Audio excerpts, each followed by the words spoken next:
貴様にはその村の領主を任せよう。準備ができ次第出てくる。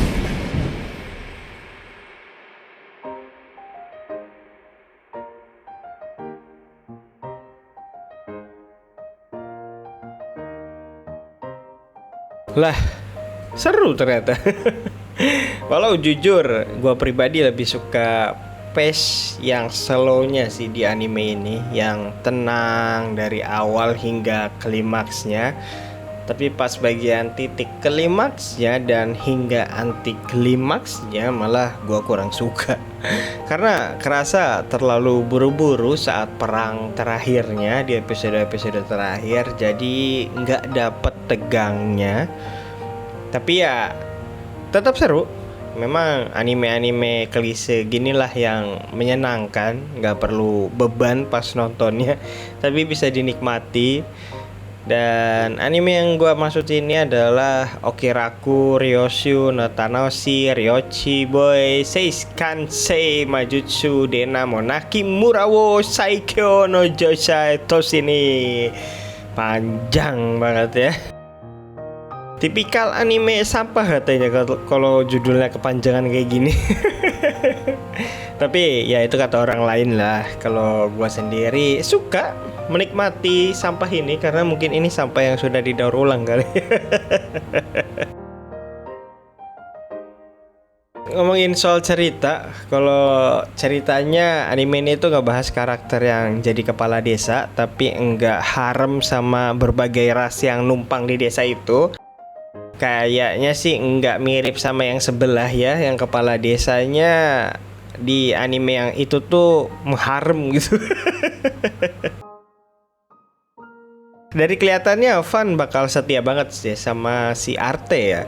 Soalnya melihat dia waktu dijodohin sama Ras Duyung itu kayaknya dia agak menolak sih. Tapi kalau setuju gue bakal langsung drop si anime ini ya.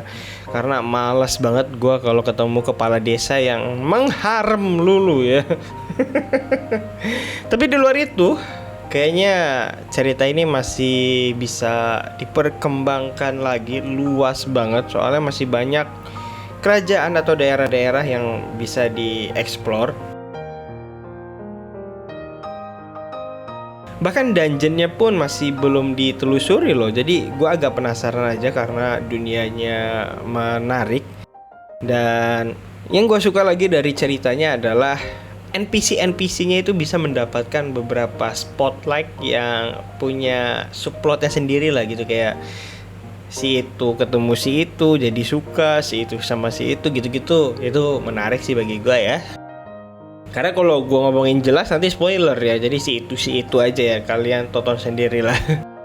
Cuma mengenai perkembangan ceritanya sih, gue agak bingung kenapa anime ini atau mungkin autor light novelnya ya bikin progresnya itu agak santai.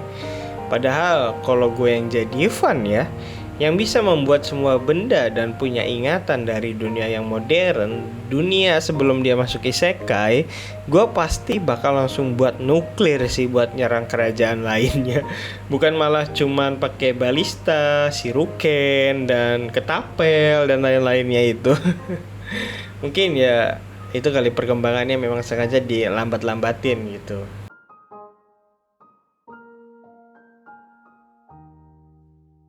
Gambarnya sebenarnya bagus, tapi jangan terlalu berharap sama scene actionnya. Walau gitu ada satu hal menarik menurut gue ya. Kalau kalian ngeh atau perhatikan baik-baik nanti waktu nonton atau yang udah nonton, yaitu adalah konsep kekuatan 4 elemen para bangsawannya. Di universe ini terutama elemen api itu kan bener-bener jadi simbol kekuatan banget lah. Dan kayaknya anime ini tuh pengen nunjukin hal itu lewat visual ledakannya, sound effect-nya yang dibikin sungguh amat sangat berbeda perhatiannya dibandingkan 3 elemen yang lain. Ya mungkin ini hanya firasat gue aja, merasa mereka itu kayak pengen nunjukin alasan kenapa ayahnya Van itu terobsesi banget dengan elemen api. Karena emang sepower itu sih di universe ini ya. Walau ya ujung-ujungnya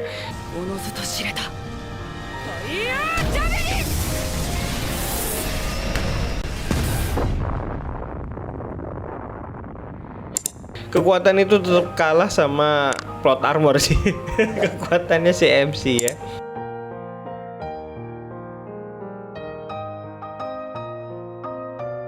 Terus ngomongin visual lagi, ada satu detail menarik yang jarang banget dilakukan di anime-anime lain. Ya mungkin yang udah nonton ya, dan yang belum nonton. Nanti ada scene fun itu meminta saran ke Panemara ya. Gua agak lupa sih tepatnya di episode berapa, tapi itu nanti ada yang belum nonton, dan yang udah nonton semoga kalian ingat. Tapi kalau kalian bisa cek sendiri, saat itu kan kondisinya sedang malam hari ya, dan Panamera itu lagi nunjukin skill apinya. Nah, pada saat kameranya close up ke mukanya Van, di situ terlihat jelas ada refleksi dari cahaya api di mukanya, dan itu keren sih, detail yang menarik. Dan ada beberapa anime lain juga lah yang memerhatikan hal sedetail itu, banyak tapi amat sangat jarang. Makanya gue salut mereka mau bikin detail kayak gitu, walaupun ini anime sampah gitu katanya mah. Dan sayangnya kalau untuk art style senjatanya, armornya, magicnya agak biasa aja. Oke, terus kalau untuk urusan sound ya lagu openingnya oke lah. Tapi gue suka banget sama lagu endingnya, nggak pernah gue skip sehabis nonton karena emang enak sih lagunya. Tapi kalau dari sudut pandang sound effect, seperti yang gue bilang tadi, cuman kerasa bagus waktu ada elemen api aja di dalam scene-nya. Selebihnya mah biasa aja.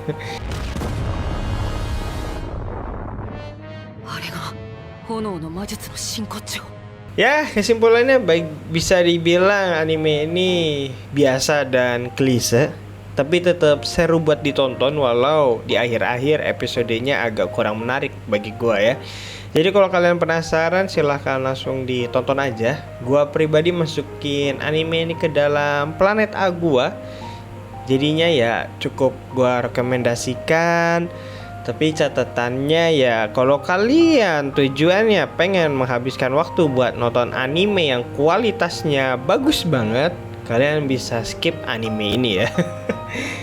Kalau gue sendiri sebenarnya jujur aja berharap bakal ada season 2-nya, karena anehnya seru anime ini tuh. Anehnya seru.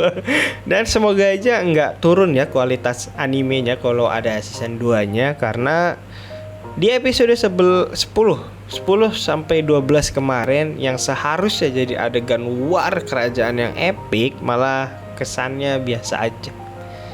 Ya, jadi itu aja cerita gue sehabis nonton anime Okiraku Rosha ini. Sampai jumpa di cerita gue selanjutnya dan bye bye.